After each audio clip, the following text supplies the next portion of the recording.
My name is Patience Loretta Harmon. I am 67 years old. I have been married to my husband, Cornelius, for 43 years. We raised 3 beautiful children together. We built a life together. We grew old together. And for 22 of those years, my husband disappeared every Christmas night.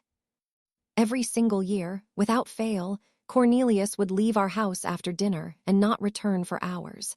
Sometimes 3 hours, sometimes 4.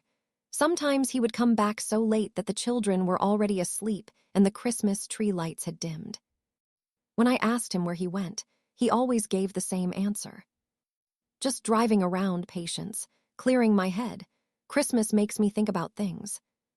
I accepted that answer for years. I told myself every man needs his space. I told myself he was probably just visiting old memories. I told myself it was nothing to worry about. But deep down, I always wondered. I always had questions. I always felt that something was not right. And then, on our 42nd Christmas together, I finally decided to find out the truth. I followed him. Let me tell you about that night. The night that changed everything I thought I knew about my husband. The night that shattered my heart and then rebuilt it in ways I never expected. It was Christmas night, around 8 o'clock. The children were grown now, with families of their own. They had come for dinner and left by 7. The house was quiet. The tree was glowing. Snow was falling softly outside. Cornelius stood up from his chair and reached for his coat. I am going out for a bit, Patience. Just need some air. It is Christmas night, Cornelius. It is snowing. Where are you going? Same as always, just driving. I will be back in a few hours. He kissed my forehead and walked out the door. But this time, I did not stay behind. This time, I grabbed my own coat, my keys, and my determination. I waited 60 seconds. Then I got in my car and followed him. I kept my distance. I stayed far enough back that he would not notice my headlights. The snow made it tricky, but I had been driving these roads for decades. I knew every turn, every shortcut, every hidden path. Cornelius drove for about 30 minutes. He left our neighborhood, passed through downtown, and headed toward the old part of the city, the part where the houses were smaller and the streets were narrower. Finally, he pulled into the driveway of a small blue house I had never seen before. My heart was pounding. My hands were shaking on the steering wheel. Who lived in that house? Why was my husband here on Christmas night? I parked across the street, behind a large oak tree, and watched. Cornelius got out of his car. He was carrying something, a bag, a large bag filled with wrapped presents. He walked up to the front door and knocked. The door opened, and standing there, illuminated by the warm light from inside, was a woman. A woman I did not recognize. A woman who smiled at my husband like she had been waiting for him. A woman who stepped aside and let him into her home. The door closed behind them. I sat in my car, frozen, unable to move, unable to breathe, unable to process what I had just seen. My husband, my Cornelius, the man I had loved for 43 years, he had another woman, another life, another family he visited every Christmas while I sat at home alone. Tears streamed down my face. The snow fell harder. The world seemed to collapse around me. But I did not drive away. I did not go home to cry into my pillow. Instead, I got out of my car and walked toward that little blue house. I was going to confront them. I was going to demand answers. I was going to finally learn the truth that my husband had been hiding for over 2 decades. I walked up the steps. I raised my hand to knock. And then I heard something that stopped me cold. Laughter, children's laughter, and a young voice saying, "Thank you, Grandpa, thank you." Grandpa. My husband was not having an affair. He was visiting grandchildren. Grandchildren I knew nothing about. Now, before I tell you more, I need to ask you something. Are you with me? Are you feeling the confusion and shock that I felt in that moment? If you are, I need you to do something for me right now. I need you to subscribe to this channel. Press that subscribe button. It is free, and it shows me that you want more stories like this. Stories about secrets and revelations. stories about families and hidden truths. Also, press the like button. That thumbs up helps more people find this channel. It helps me reach others who need to hear this story. And do not forget the notification bell. That little bell icon is so important. When you turn it on, you will get a message every time I post a new story. You will never miss anything. One more thing. Drop a comment and tell me where you are watching from. Are you from Virginia, Ohio, Texas? Maybe you are watching from Trinidad or London or Nairobi or somewhere else around the world. I want to know who is here with me. I want to build a family of strong people who support each other. Now, let me take you back to the beginning. Let me tell you how my husband came to have secret grandchildren that I knew nothing about. I met Cornelius Harmon in 1981. I was 24 years old, working as a secretary at a law firm downtown. He was 26, a young accountant just starting his career. He walked into the office one day to deliver some financial documents, and the moment our eyes met, I felt something shift in my universe. He was tall and handsome, with deep brown eyes and a smile that could light up a room. He was quiet and thoughtful, the kind of man who listened more than he spoke. The kind of man who made you feel like you were the only person in the world when he looked at you. We started dating that spring. By summer, I knew he was the one. By fall, he proposed. By winter, we were married. Our wedding was small but beautiful, just family and close friends. My mother cried. His father gave a toast. We danced until midnight and drove off into our new life together. The early years were wonderful. We were young and in love and full of dreams. Cornelius worked his way up at the accounting firm. I stayed home after our first child was born. We bought a little house, then a bigger house. We filled it with children and laughter and love. Our daughter Beatrice came first, then our son Malcolm, then our youngest, Rosalind. Cornelius was a good father, present, patient, loving. He coached Little League, he helped with homework. He attended every recital, every play, every graduation. And he adored Christmas. It was his favorite holiday. He would spend weeks decorating the house, buying presents, planning the perfect celebration. But every Christmas night, after the festivities were over, he would disappear. It started when Beatrice was about 8 years old. That was 22 years ago now. I remember the first time it happened. We had just finished dinner. The children were playing with their new toys. I was cleaning up in the kitchen. Cornelius came up behind me and put his arms around my waist. I need to step out for a bit, Patience, just for a few hours. Step out where? It is Christmas night. Just something I need to do. I will explain someday. Trust me. And I did trust him. I trusted him completely, so I let him go. He came back around midnight, quiet and thoughtful. He kissed me and said nothing about where he had been. I did not push. I figured if it was important, he would tell me. But he never told me. Year after year, Christmas after Christmas, he would leave and return without explanation. And year after year, I accepted it. Looking back, I do not know why I never pushed harder. Maybe I was afraid of what I might find. Maybe I was too comfortable in my ignorance. Maybe I just loved him too much to risk the answer. But now, standing on the porch of that little blue house, hearing children call my husband Grandpa, I knew the time for ignorance was over. I knocked on the door. The laughter inside stopped. Footsteps approached. The door opened. The woman standing there was in her early 40s. She had light brown skin, kind eyes, and hair that was graying at the temples. She was beautiful in a soft, gentle way. She looked at me with confusion. "Can I help you?" Before I could answer, Cornelius appeared behind her. His face went white when he saw me. "Patience, what are you doing here?" "I followed you, Cornelius.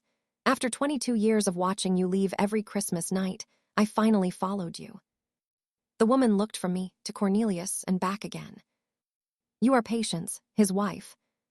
"Yes, I am his wife. And who are you?" The woman hesitated. She looked at Cornelius, uncertain what to say. "Patience," Cornelius said slowly. "This is Evelyn." "Evelyn Morrison."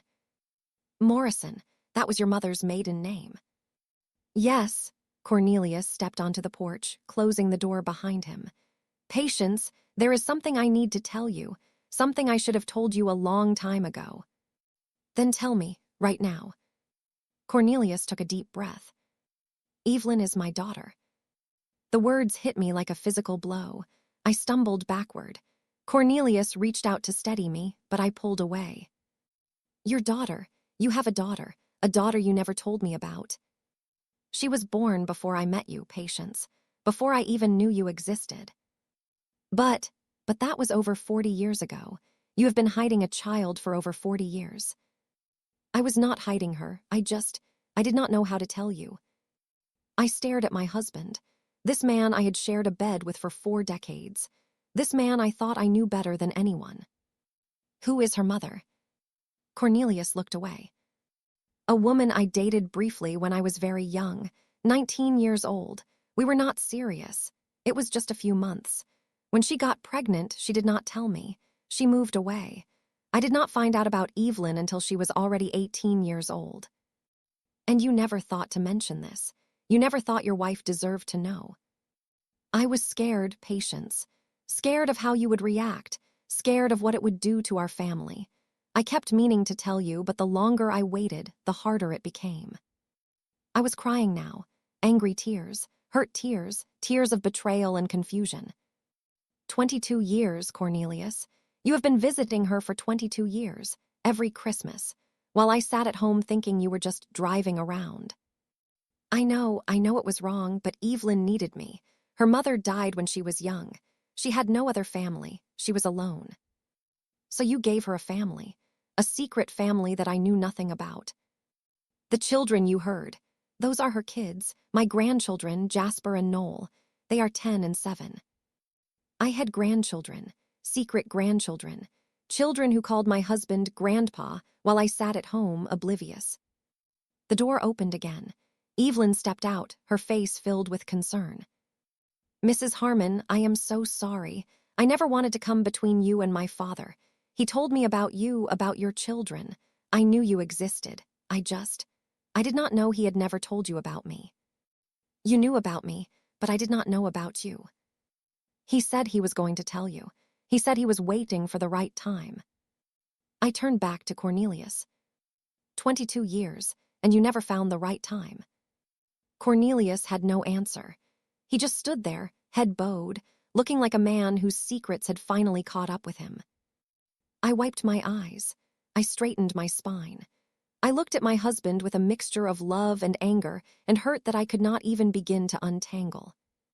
I am going home, Cornelius, and when you are finished here, you are going to come home too, and you are going to tell me everything, every single thing you have been hiding for the past 40 years. I turned and walked back to my car. As I drove away, I saw Cornelius standing on the porch of that little blue house, watching me go. Evelyn stood beside him, her hand on his arm. My husband had a secret daughter, secret grandchildren, a secret life I knew nothing about. And this was only the beginning. Because what I would discover in the coming days would shake my world even more. Before I continue this story, kindly subscribe, like, turn on the notification bell, and tell me in the comments where you're watching from. The drive home felt like an eternity. My hands gripped the steering wheel so tightly that my knuckles turned white. The snow was falling harder now, covering the roads in a blanket of white, but I barely noticed. My mind was spinning with everything I had just learned. Cornelius had a daughter, a 40-something-year-old daughter named Evelyn, a daughter he had kept secret from me for our entire marriage. He had grandchildren, 2 beautiful children who called him Grandpa. Children I had never met, children whose existence I had not even suspected. For 22 years, my husband had been living a double life. Every Christmas, while I thought he was driving around thinking about life, he was actually spending time with another family. How could he do this to me? How could he lie for so long? And more importantly, what else was he hiding? I pulled into our driveway and sat in the car for a long time. The Christmas lights on our house blinked cheerfully, but I felt no joy. The warmth of our home seemed hollow now, built on a foundation of lies. Finally, I went inside. I did not turn on any lights. I just sat in the living room, in the dark, staring at the Christmas tree. The ornaments we had collected over 43 years of marriage hung from its branches. The angel on top that Cornelius had given me on our first Christmas together. The handmade decorations our children had made when they were young. Every ornament told a story. Every decoration held a memory. But now those memories felt tainted. How many Christmases had Cornelius spent with me, smiling and laughing, while hiding this enormous secret? An hour passed, then two. Finally, I heard a car pull into the driveway. The front door opened. Cornelius stepped inside. He found me in the dark, sitting in my chair, waiting. Patience. Sit down, Cornelius, and start talking. He sat on the couch across from me. The Christmas tree lights cast shadows across his face. He looked old, tired, defeated. Where do you want me to start? At the beginning. Tell me everything. Cornelius took a deep breath. Her name was Loretta Morrison. I met her when I was 19 years old. I was working a summer job at a warehouse before starting college. And you dated her. For about 4 months. She was beautiful, smart, funny. I thought I was in love. What happened? Her family moved away suddenly. Her father got a job in another state. She left without saying goodbye. I tried to find her, but this was before the internet, before cell phones. People could disappear and never be found. And she was pregnant when she left. I did not know. She never told me. I found out years later that she had the baby and raised Evelyn alone. She never put my name on the birth certificate. She never tried to contact me. I felt a complex mix of emotions. Anger at Cornelius, yes, but also something else. Sympathy for a young woman who had faced pregnancy alone. Curiosity about why she had kept the secret. Why did she not tell you? I do not know for sure. Evelyn says her mother was ashamed. She came from a very religious family. Getting pregnant out of wedlock was a terrible sin in their eyes. She was afraid of the judgment, afraid of what her parents would do. So she just disappeared and raised your daughter alone.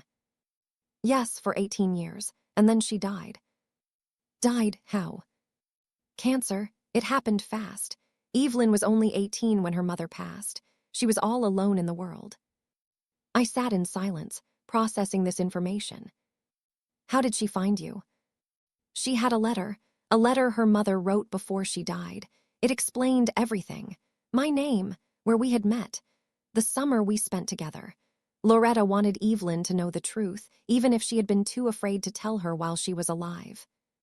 So Evelyn came looking for you. Yes, she hired someone to track me down. It took her about 6 months. And then one day she showed up at my office. Cornelius's voice cracked with emotion. Patience, I cannot describe what it was like. To suddenly discover you have a grown daughter you never knew existed. To look into her eyes and see yourself reflected back. To realize you had missed her entire childhood. When was this? 22 years ago, right before that first Christmas when I started disappearing. The timeline made sense now. 22 years of secret visits, 22 years of lies. Why did you not tell me, Cornelius? Why did you keep her a secret? I was afraid. Afraid of what? Afraid you would leave me. Afraid our children would be angry. Afraid of disrupting everything we had built together. So instead you lied, for 22 years. I know it was wrong. But at first, I told myself I just needed time to figure out how to explain. And then time kept passing, and the secret kept growing, and it became harder and harder to tell the truth. Did you think I would never find out? I hoped. I do not know what I hoped. I was a coward, Patience. I took the easy way out, and I hurt you because of it. I stood up and walked to the window. The snow had stopped falling. The neighborhood was quiet and still. Tell me about Evelyn. Tell me about her life. Cornelius's voice softened. She is a good woman, Patience, kind, hardworking. She works as a nurse at the county hospital. She has been there for almost 20 years. And her children. Jasper is 10. Noel is 7. They are wonderful kids. smart and curious and full of energy. Their father. He left when Noel was a baby, just walked out one day and never came back. Evelyn has been raising them alone ever since. I thought about that. A single mother raising 2 children alone, just like Cornelius's own mother had done, just like Evelyn's mother had done. A cycle of abandonment, repeating across generations. Does she know about Beatrice, Malcolm, and Rosalind? Yes, I told her about them. I showed her pictures. She knows she has siblings she has never met. Siblings who do not know she exists. No, they do not know. I turned to face my husband. You have been lying to everyone, Cornelius. Not just me. Our children have a sister they have never met. Grandchildren they do not know about. You have kept this family fractured for over 2 decades. I know, and I am sorry. I am so deeply sorry. Sorry is not enough. Sorry does not fix 22 years of deception. Cornelius stood up and walked toward me. What can I do, Patience? What can I do to make this right? I looked at the man I had loved for 43 years. The man who had shared my bed, raised my children, built my life. The man who had lied to me every single day. You can start by telling our children the truth. Tomorrow, all of them. Tomorrow. Yes, I want them here. Beatrice, Malcolm, Rosalind, all of them. And you are going to tell them everything you told me tonight. Cornelius's face went pale. Patience, I do not know if I can. You can, and you will. This family has been built on secrets for too long. It is time for the truth. The next morning, I called our children. I need you all to come to the house this afternoon. Your father has something important to tell you. Beatrice, our oldest, was immediately concerned. Mama, is everything okay? Is Daddy sick?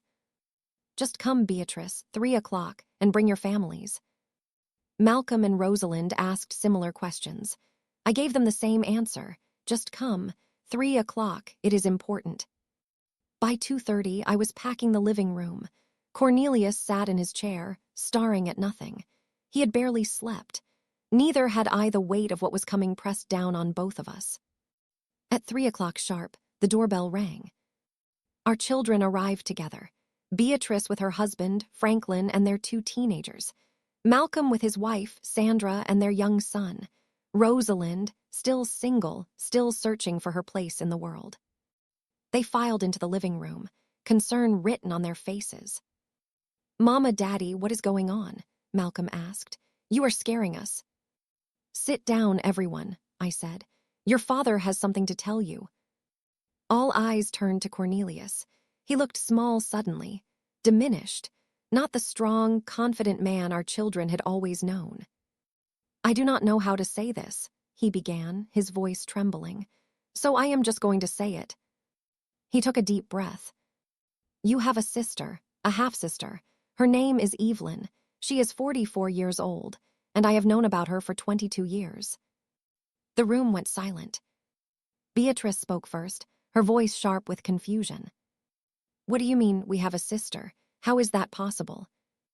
Before I met your mother, before I even knew she existed, I was with another woman, briefly. She got pregnant. She never told me. She moved away and raised the baby alone. And you found out 22 years ago. Malcolm's voice was rising. You have known about this for 22 years and never told us. I was afraid. I did not know how to explain. You were afraid. Rosalind stood up, her face flushed with anger. We had a right to know. We have a sister. We have been robbed of 22 years with her. I know I was wrong. Wrong does not begin to cover it, Daddy. Beatrice was crying now. How could you do this to us? How could you keep something like this a secret? Cornelius had no answer. He just sat there, absorbing their anger, their hurt, their sense of betrayal. I watched my children process this revelation. I understood their pain. I shared it. But I also knew that anger alone would not heal this family. There is more, I said quietly. Everyone turned to look at me. Evelyn has 2 children, Jasper, who is 10, and Noel, who is 7. You have niece and nephew you have never met. Grandchildren, Malcolm looked stunned. Daddy, you have grandchildren we do not know about. Yes, and they are wonderful children, smart and sweet and— I cannot believe this. Rosalind was packing now. I cannot believe you have been visiting another family every Christmas while we were here, thinking we were your only family. You are my family, Cornelius said desperately. You are all my family. Evelyn is just— Just what? Just the daughter you forgot to mention for 2 decades. The room erupted into chaos. Everyone was talking at once. Accusations flying, tears flowing, the carefully constructed piece of our family shattering into 1,000 pieces. I let it happen. I let them express their anger and hurt. They needed this release. They needed to process the betrayal before they could begin to heal. Finally, after what felt like hours, the storm began to subside. Beatrice wiped her eyes and looked at her father. Where is she, this sister of ours? Where does she live? Not far, about 30 minutes from here, in a little blue house on Morrison Street. I want to meet her, Beatrice said quietly. I want to meet my sister. Malcolm and Rosalind exchanged glances. Then Malcolm nodded. We all do. We want to meet her. Cornelius looked at me, hope flickering in his eyes. Patience, what do you think? I thought about everything that had happened. The betrayal, the lies, the secret family my husband had hidden for so long. But I also thought about Evelyn, a woman who had lost her mother young, a woman who was raising 2 children alone, a woman who had found her father only to be kept hidden like a shameful secret. She deserved better. We all deserved better. Call her, I said. Invite her to come here. It is time this family finally came together. Cornelius made the call. I could hear Evelyn's voice through the phone, surprised, uncertain, hopeful. Your wife wants to meet me, and your children. Yes, today if you are willing. Bring Jasper and Noel too. There was a long pause. I will be there in an hour. When Cornelius hung up, the room was thick with tension.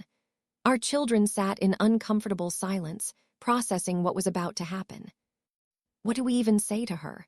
Rosalind asked.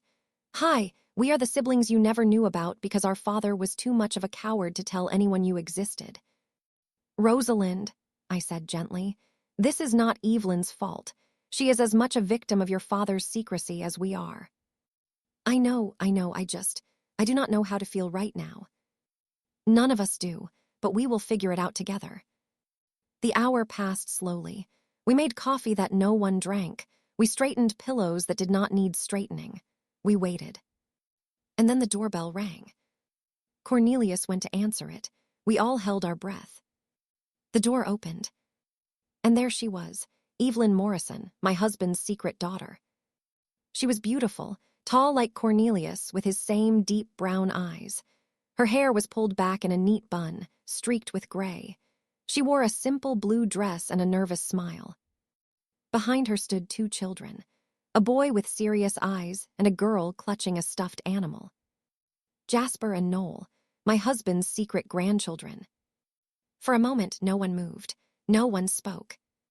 Then Beatrice stepped forward. Evelyn. Yes.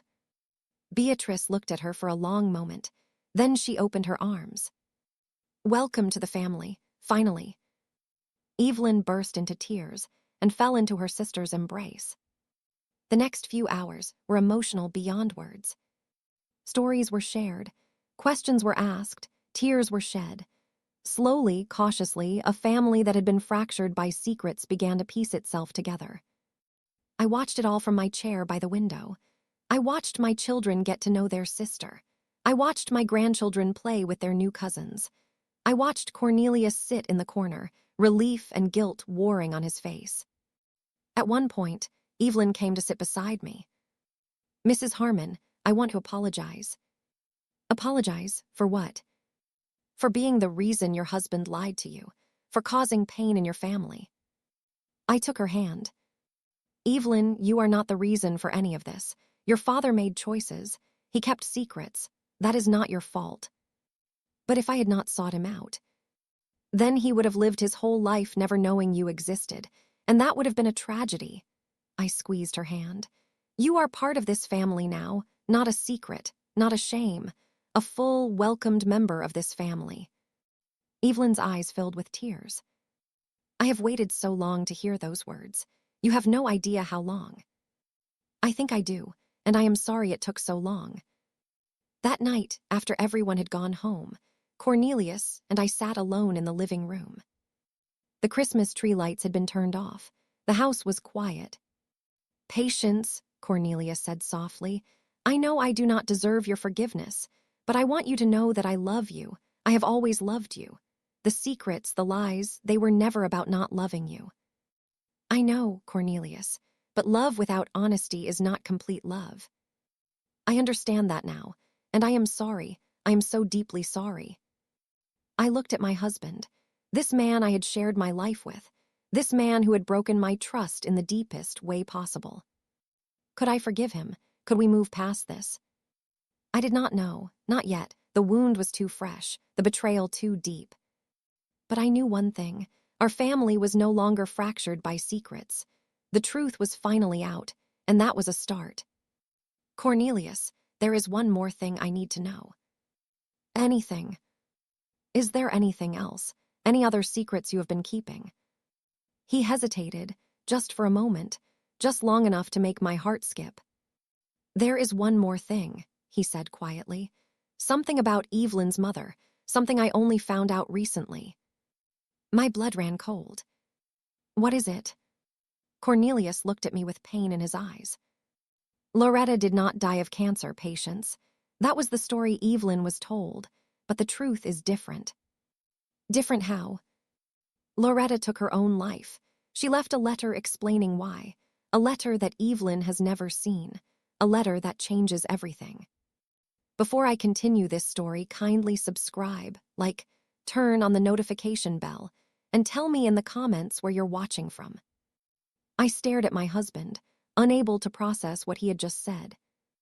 Loretta took her own life, and Evelyn does not know. Cornelius nodded slowly, his face etched with grief and guilt. When Evelyn first found me, she told me her mother died of cancer. That is what she believed. That is what everyone told her. But about 3 years ago, I received a package in the mail. No return address. Just a manila envelope with my name on it. What was in it? A letter. Loretta's final letter. The real one, not the sanitized version her family gave to Evelyn. How did someone get your address? Who sent it? I do not know. I have never been able to figure that out. But whoever sent it wanted me to know the truth. I sat back in my chair, my mind reeling. What did the letter say? Cornelius stood up and walked to the bookshelf. He reached behind a row of old encyclopedias and pulled out a worn envelope. I have read this 100 times. Every word is burned into my memory.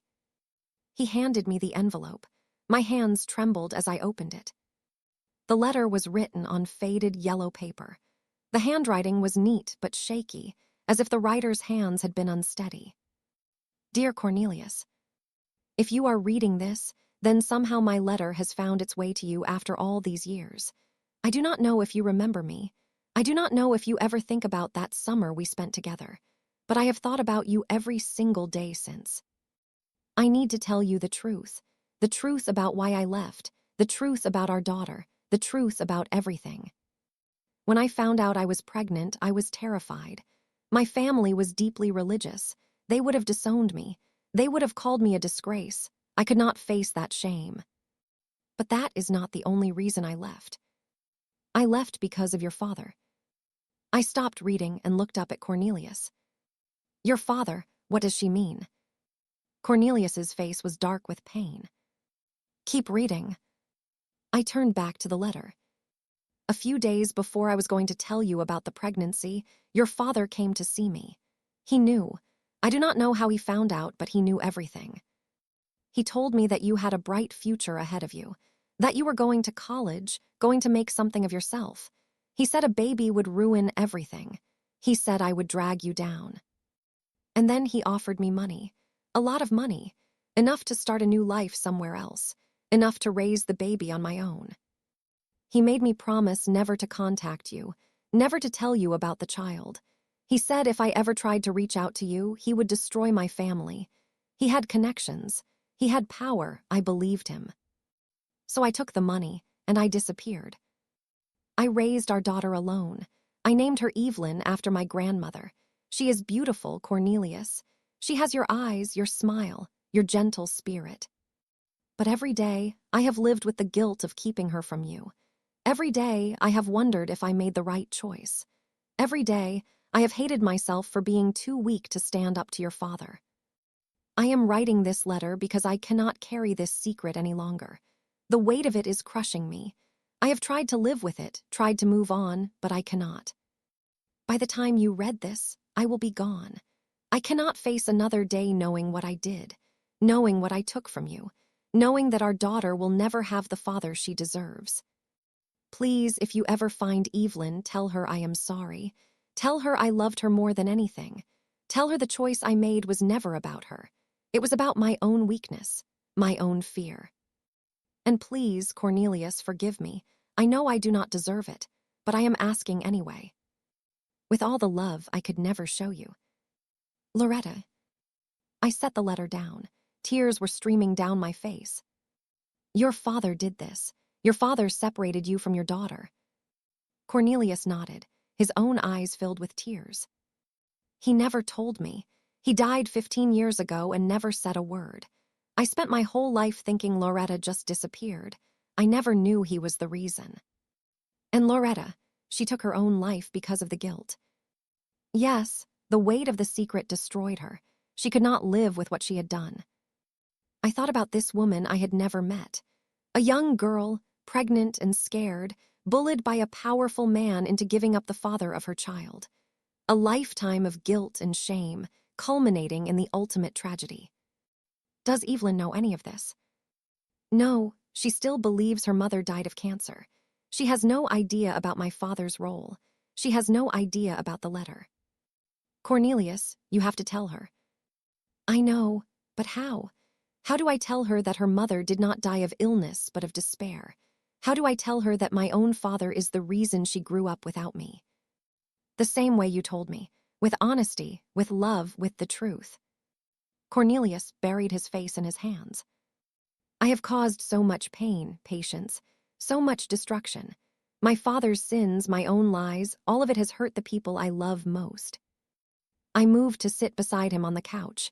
Despite everything, despite all the betrayal and secrets, he was still my husband.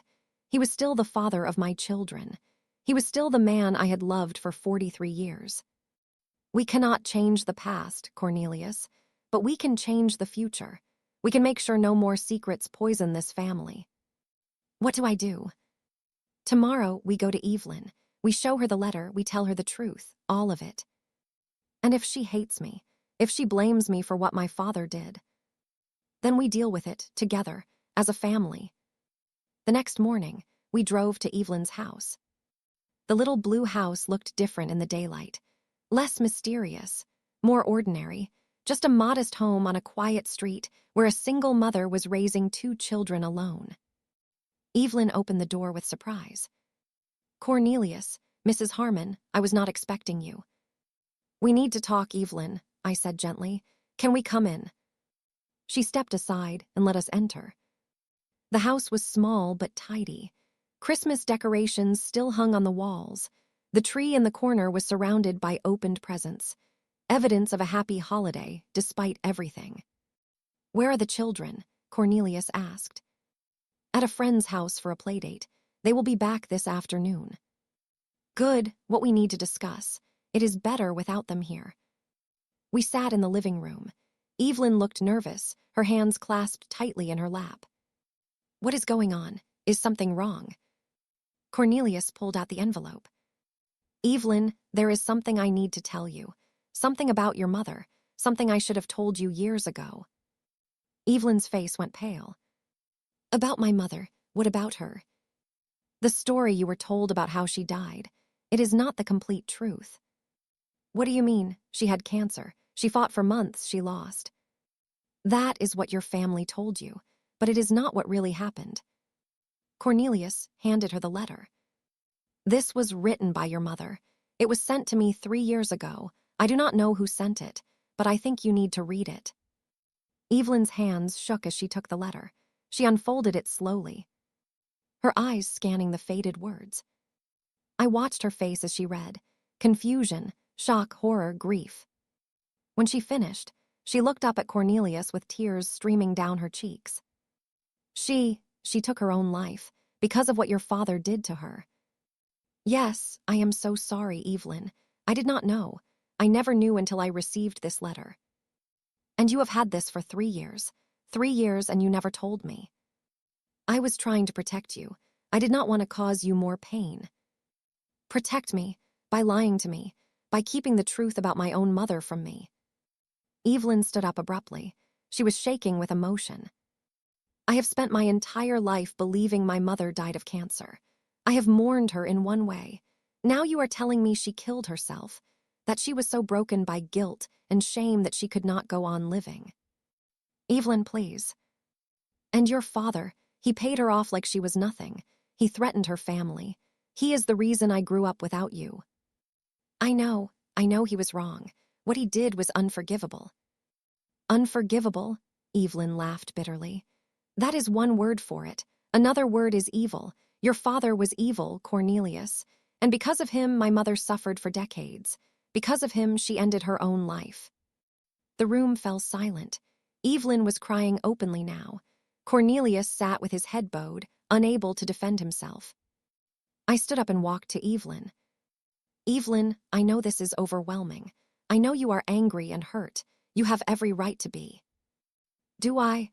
Because it seems like everyone in this family has been keeping secrets from me. First my mother's family, then Cornelius, now this. We are telling you now. We are giving you the truth, painful as it is. Why now? I glanced at Cornelius. Because this family has been broken by secrets for too long. Because you deserve to know who your mother really was, what she really suffered, why she made the choices she made. Evelyn sank back onto the couch, her energy spent. I do not know how to feel. I do not know how to process this.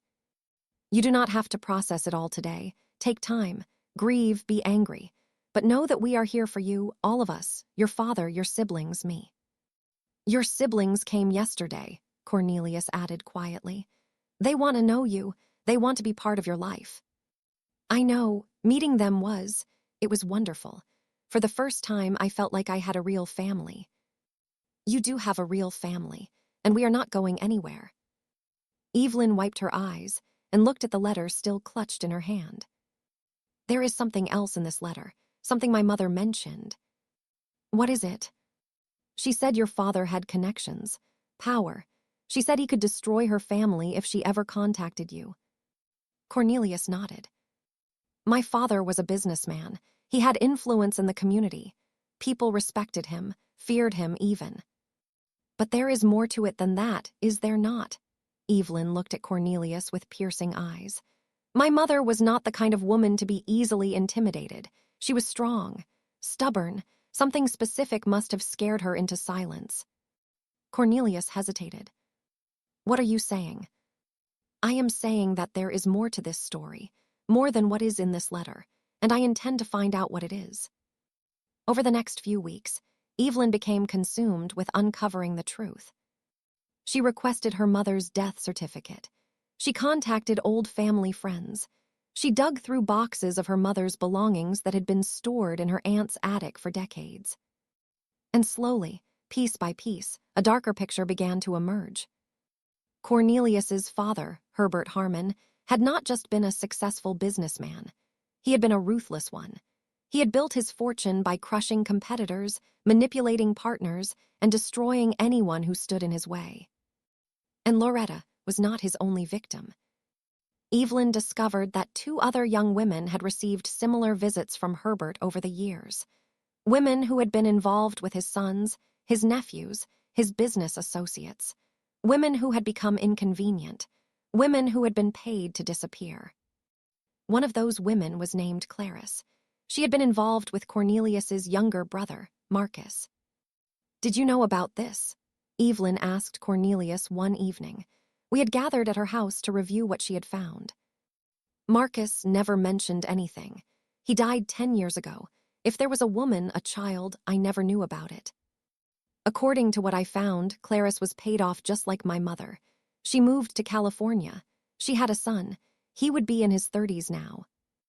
I felt sick. Cornelius, you may have another niece or nephew out there. Another member of this family who was erased by your father. My father destroyed so many lives. I had no idea. I thought he was just strict, demanding. I never knew he was capable of this. Evelyn set down the documents she had been holding. There is one more thing, something I found in my mother's belongings. She pulled out a small leather journal. This was my mother's diary, from the year she got pregnant, from the year she met your father. She opened to a marked page. Listen to this entry. She read aloud. March 15, 1980. Herbert Harmon came to see me again today. He is getting more aggressive. He says if I do not leave by the end of the month, he will tell my father about the pregnancy. He will tell everyone. He will destroy my reputation and my family's good name. But that is not the worst part. He told me that if I ever try to contact Cornelius, he will make sure I regret it. He said accidents happen. He said people disappear. I am scared. I do not know what to do. I love Cornelius. I want to tell him about the baby, but I am afraid of what his father might do. Evelyn closed the journal. My mother was not just paid off. She was threatened. She was terrified for her life. The room was silent. Your father was not just controlling, Evelyn said, looking at Cornelius.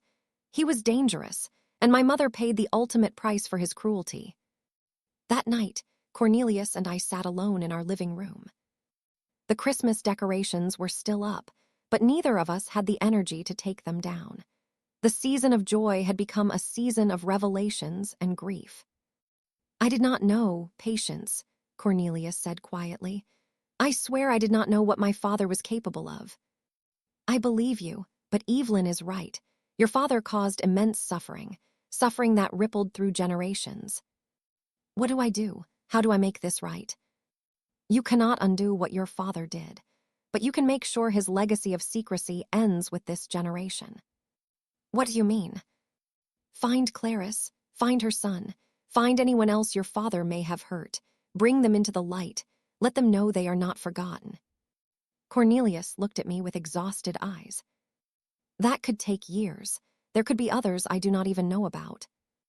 Then we start looking, together, as a family. He reached for my hand. Why are you still here, Patience?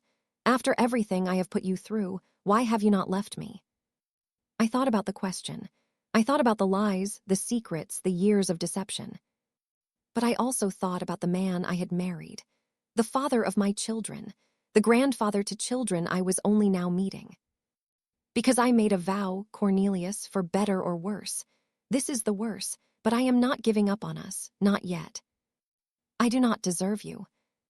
No, you do not, but you are stuck with me anyway. For the first time in days, he smiled. But the smile faded quickly as his phone buzzed with a text message.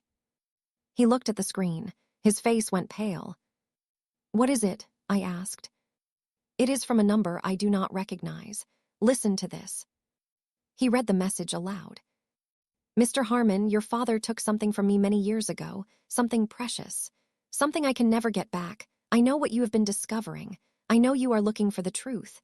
Meet me tomorrow at the old Morrison warehouse at noon. Come alone. I have answers you are looking for, but I also have questions. Questions about what your family owes me. I felt a chill run down my spine. Who is this? What do they want? I do not know, but I intend to find out. Cornelius wanted to go to the warehouse alone. I refused. Absolutely not, I said firmly. You are not meeting some mysterious stranger in an abandoned building by yourself.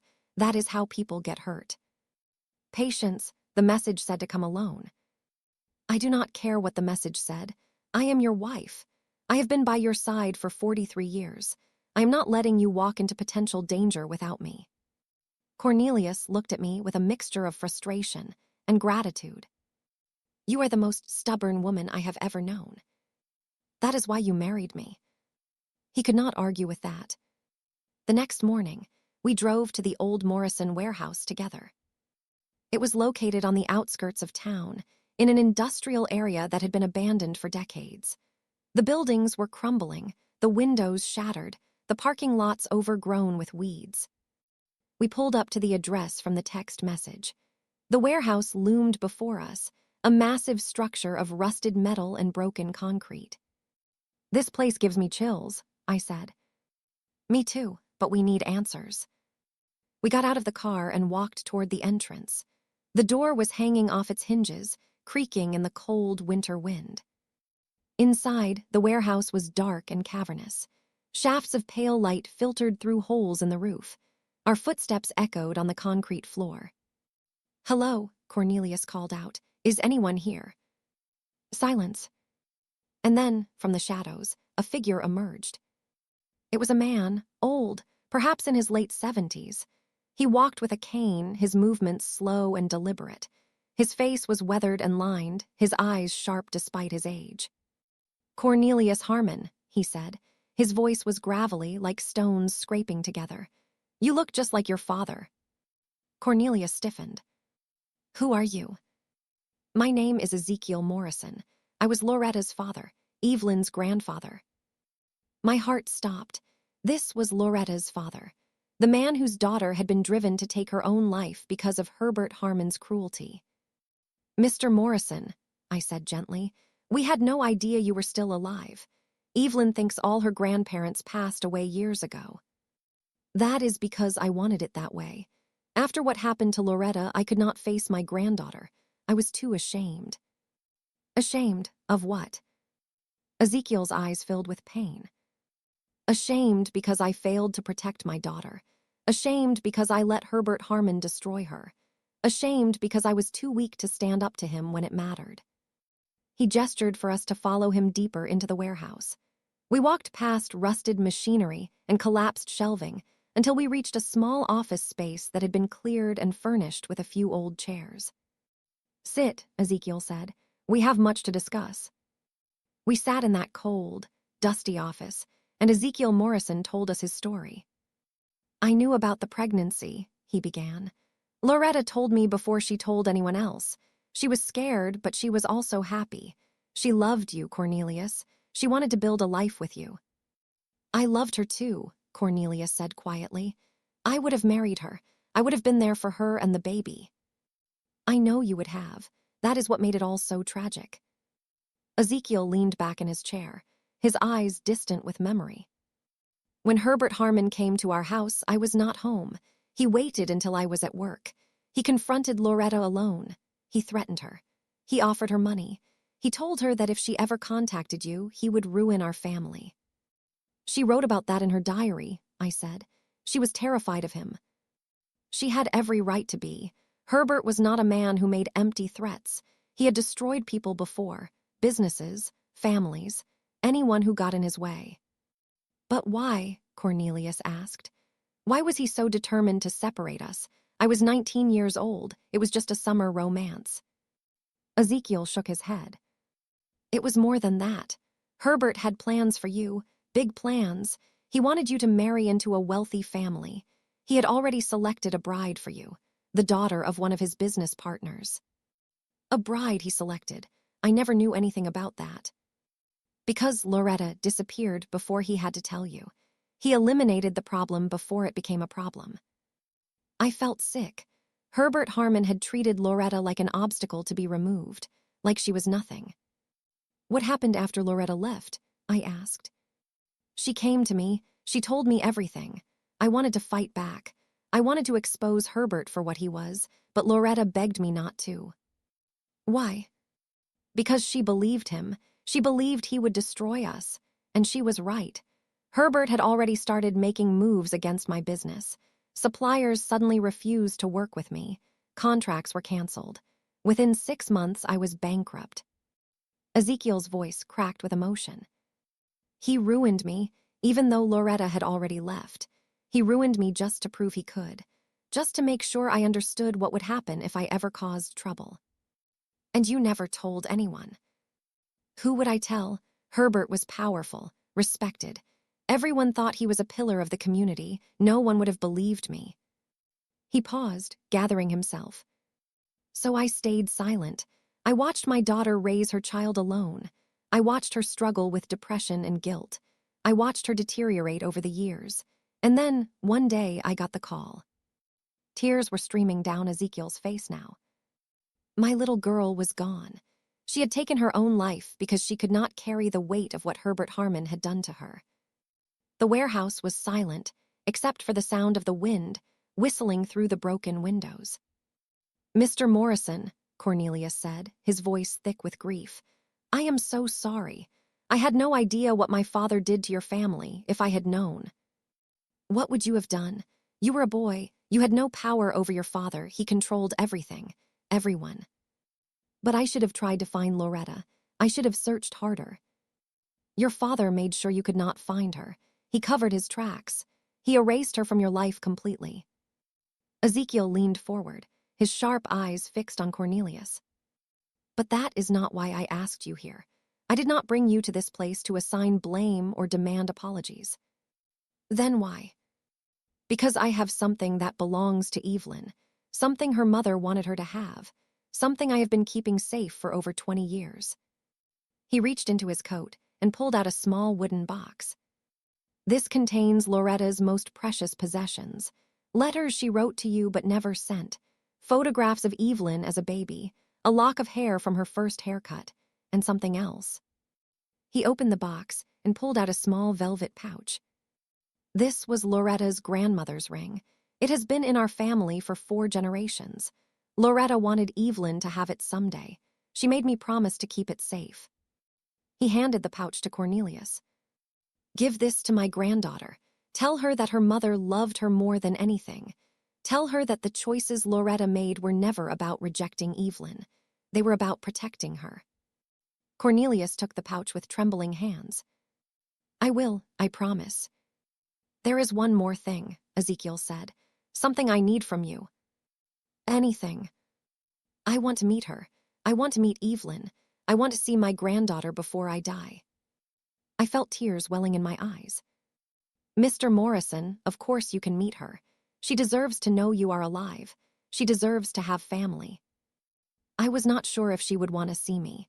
After all, I abandoned her too. I disappeared from her life because I was too ashamed to face her. "She will understand," I said gently. "She has spent her whole life searching for family. She will welcome you with open arms." For the first time, Ezekiel Morrison smiled. Thank you both." We left the warehouse with the wooden box and a renewed sense of purpose. On the drive home, Cornelius was quiet. I could see his mind working, processing everything we had learned. "My father destroyed so many lives," he finally said. "Loretta, Ezekiel, Evelyn, maybe others we do not even know about. He did, but his cruelty does not have to define this family anymore." How do we move forward? How do we heal from something like this? By doing exactly what we are doing, by uncovering the truth, by bringing people together, by refusing to let secrets poison another generation. Cornelius nodded slowly. "I need to tell Evelyn about her grandfather, and I need to give her that ring. We will do it together, all of us." That afternoon, we gathered at Evelyn's house. All of our children were there. Beatrice, Malcolm, Rosalind, their spouses, their children, Evelyn, Jasper, Noel, a family that had been fractured by secrets slowly piecing itself together. Cornelius stood before them, the wooden box in his hands. "I have something to tell you all, something I learned today, something that changes everything." He told them about Ezekiel Morrison, about the meeting at the warehouse, about the truth of what Herbert Harmon had done. When he finished, Evelyn was crying. "My grandfather is alive. He has been alive all this time." "Yes, he stayed away because he was ashamed. He thought you would not want to see him." "Not want to see him. He is my family. He is all I have left of my mother." Cornelius handed her the wooden box. "He wanted you to have this, your mother's possessions, things she saved for you." Evelyn opened the box with trembling hands. She looked through the letters, the photographs. The lock of hair, and then she found the velvet pouch. She opened it and pulled out the ring. A simple gold band with a small diamond, nothing fancy, but priceless in its meaning. "My great-great-grandmother's ring," she whispered. "My mother told me about this when I was little. She said someday it would be mine. It is yours now. Your grandfather kept it safe all these years." Evelyn clutched the ring to her heart, tears streaming down her face. "I want to see him. I want to see my grandfather." "He wants to see you too. We can arrange a meeting whenever you are ready." "I am ready now. I have been ready my whole life." The meeting between Evelyn and Ezekiel took place 2 days later. We held it at our house, neutral ground, a place where everyone could feel safe. When Ezekiel walked through the door and saw Evelyn for the first time in over 20 years, he stopped cold. Tears filled his eyes. "You look just like her," he whispered, "just like my Loretta." Evelyn ran to him and threw her arms around him. "Grandpa, I have missed you so much." They held each other for a long time, crying and laughing and making up for decades of lost time. I watched from the doorway, tears streaming down my own face. This was what family was supposed to be, not secrets and lies and hidden shame, but love, openness, acceptance. Later that evening, as the sun was setting, Ezekiel sat in our living room surrounded by his great-grandchildren. Jasper and Noel were fascinated by him. They asked him endless questions about their grandmother, about the old days, about everything. Ezekiel answered every question with patience and love. For the first time in decades, he looked happy, at peace. "Thank you," he said to me quietly, when the children had gone to play. "Thank you for giving me my family back." "You do not need to thank me. This is what should have happened years ago." "I know, but I was too afraid, too ashamed. I let my pride and my pain keep me away from the people who needed me." "The past is the past. What matters is now. What matters is that you are here." He nodded slowly. "I do not have much time left. The doctors say maybe a year, maybe less. But I want to spend whatever time I have with my family, with Evelyn, with these beautiful children." "Then that is what you will do. You are part of this family now. You are welcome here always." The weeks that followed were a time of healing and rebuilding. Evelyn and Ezekiel grew close. He moved into a small apartment near her house so he could see her and the children every day. He told them stories about Loretta, about the family history, about the legacy they were part of. Our own family was healing too. Beatrice, Malcolm, and Rosalind had fully embraced Evelyn as their sister. They visited her regularly. They included her in family gatherings. They made up for lost time. And Cornelius and I, we were finding our way back to each other. It was not easy. The wounds of his deception were deep. There were nights when I still felt angry, still felt betrayed. There were moments when I wondered if I could ever fully trust him again. But there were also moments of grace. Moments when I saw the man I had fallen in love with 43 years ago. Moments when I remembered why I had chosen to spend my life with him. One evening, about a month after the meeting with Ezekiel, Cornelius and I sat on our porch watching the sunset. "Patience," he said quietly. "I have been thinking about everything that has happened, everything my father did, everything I did. And I realize that I cannot change the past. I cannot undo the lies or the secrets, but I can change the future. I can be a better man, a better husband, a better father and grandfather." "How?" "By being honest, by being open, by never keeping secrets from the people I love again." He turned to face me. "I know I do not deserve your forgiveness. I know I hurt you in ways that may never fully heal, but I want you to know that I love you. I have always loved you, and I will spend whatever time I have left proving that to you." I looked at my husband, this imperfect man who had made terrible mistakes, this man who had hidden a daughter for decades, this man who had lied to me for 22 years. But also this man who had raised our children with love, this man who had supported me through every hardship, this man who had been my partner, my companion, my best friend for over 4 decades. Could I forgive him? Could I truly let go of the anger and the hurt? I did not have a complete answer. Forgiveness is not a single moment. It is a journey, a process, something you choose every day over and over again. But I was willing to try. Cornelius, I cannot promise that everything will be perfect. I cannot promise that I will not have moments of anger or doubt, but I can promise that I will not give up on us. I will keep trying, for you, for our family, for the life we built together. Cornelius took my hand. That is all I ask. Thank you, patience. Thank you for giving me another chance. We sat together in silence, watching the last rays of sunlight disappear below the horizon. 6 months later, we gathered for a very different kind of celebration.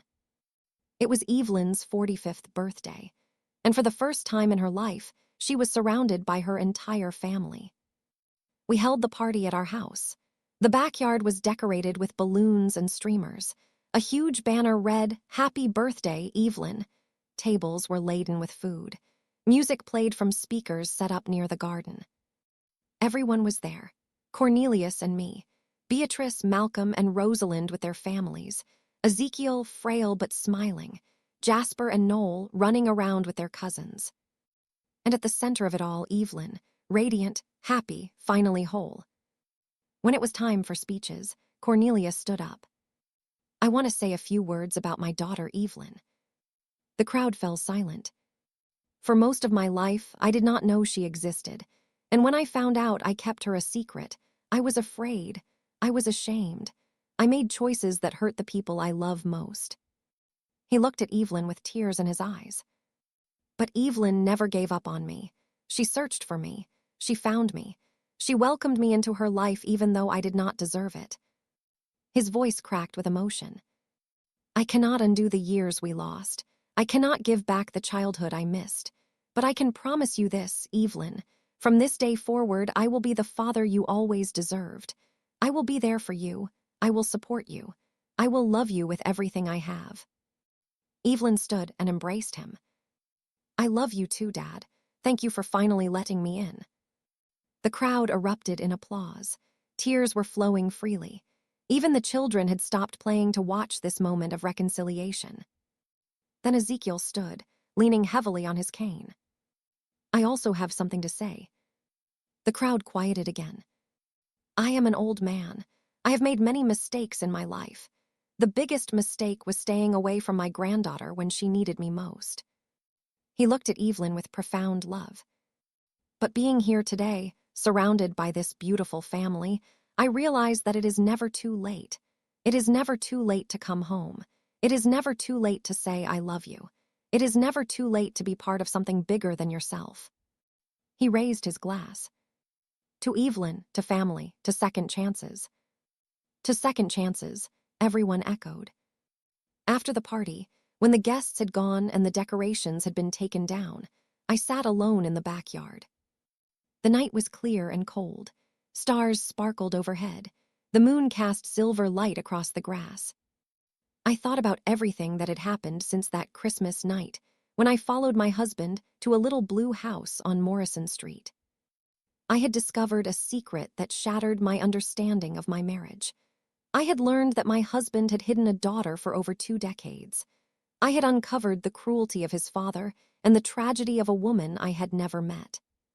But I had also witnessed something beautiful, a family coming together, wounds being healed, love triumphing over decades of pain and secrecy. Cornelius appeared beside me, 2 cups of hot cocoa in his hands. Mind if I join you? Please. He sat down and handed me a cup. What are you thinking about? Everything, this whole journey, how different our lives are now compared to a year ago. It has been quite a year. Do you regret it? Do you regret me following you that night? Cornelius shook his head. No, I should have told you the truth years ago. I should have introduced you to Evelyn decades ago. What you did by following me. It forced me to finally be honest. It forced our family to face the secrets that were poisoning us.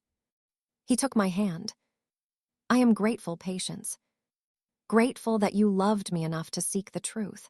Grateful that you stayed with me even after everything was revealed. Grateful that you gave me the chance to make things right. I squeezed his hand. We still have a long way to go, Cornelius. Healing takes time. I know, but for the first time in years, I feel hope. I feel like we can actually get through this. I looked up at the stars. Every Christmas night, you disappeared for hours. I spent 22 years wondering where you went, imagining the worst, fearing the worst. And now I know the truth, and the truth, as painful as it was, set us all free. The following Christmas was unlike any we had ever celebrated. Our house was filled with people, not just our original family, but our expanded family. Evelyn and her children, Ezekiel, frailer now but determined to celebrate, all of our grandchildren playing together like they had known each other their whole lives. The tree was bigger than ever. The table was longer than ever. The love was deeper than ever. After dinner, when the children were playing with their presents and the adults were lingering over coffee, Evelyn came to sit beside me. Mrs. Harmon. Patience, I corrected her. Call me Patience. She smiled. Patience, I wanted to thank you. For what? For accepting me, for opening your home and your heart to me and my children. You had every reason to resent me. I was the proof of your husband's secret. I was the evidence of his betrayal. You were never something to resent, Evelyn. You were something to embrace.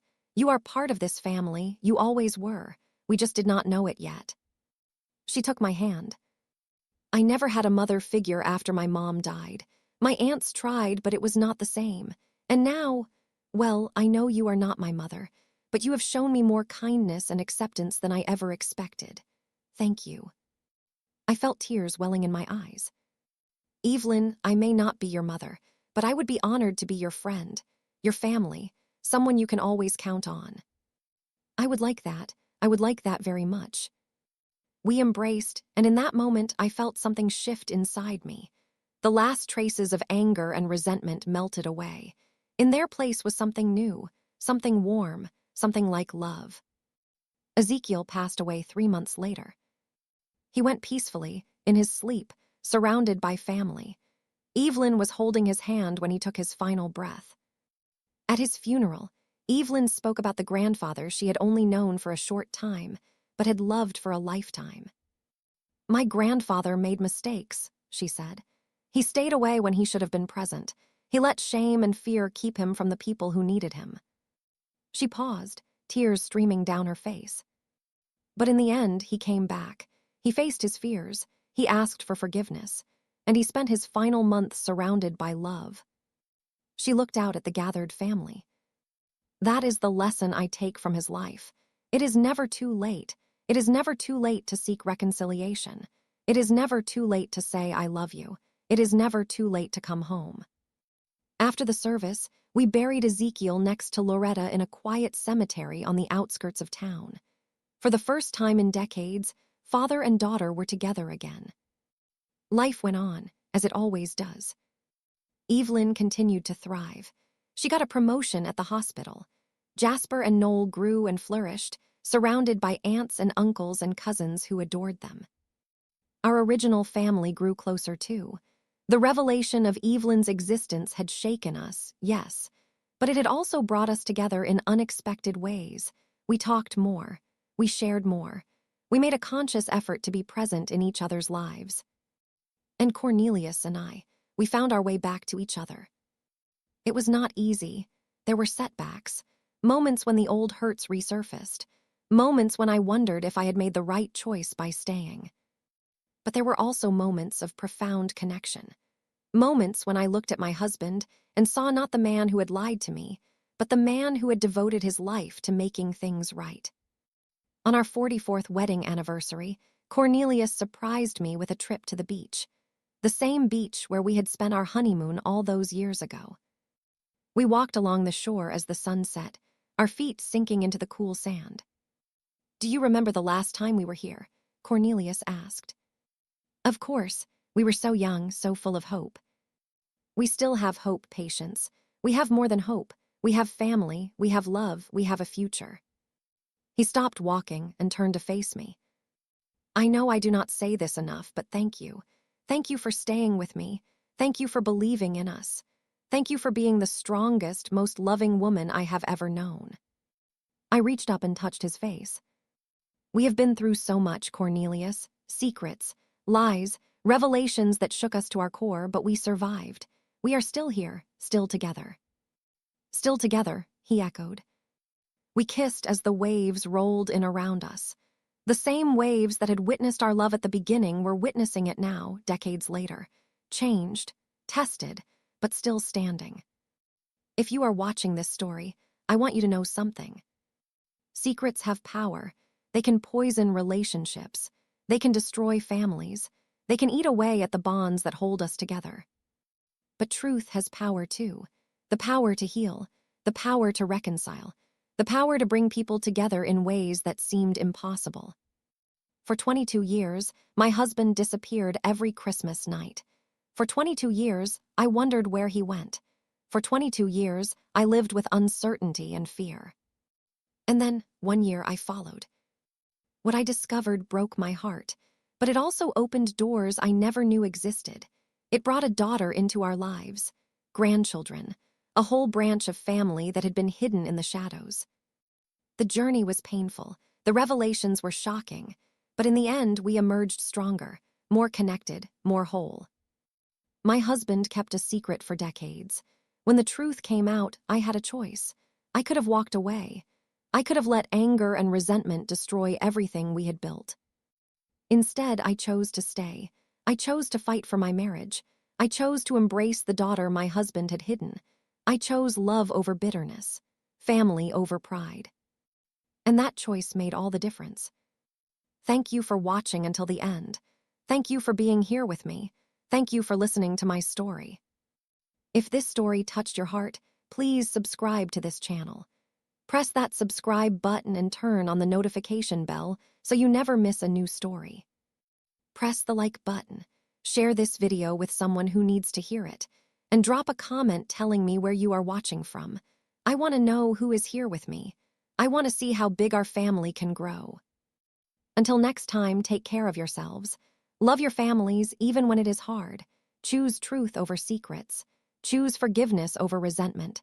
Choose love over fear. Because in the end, that is all that matters.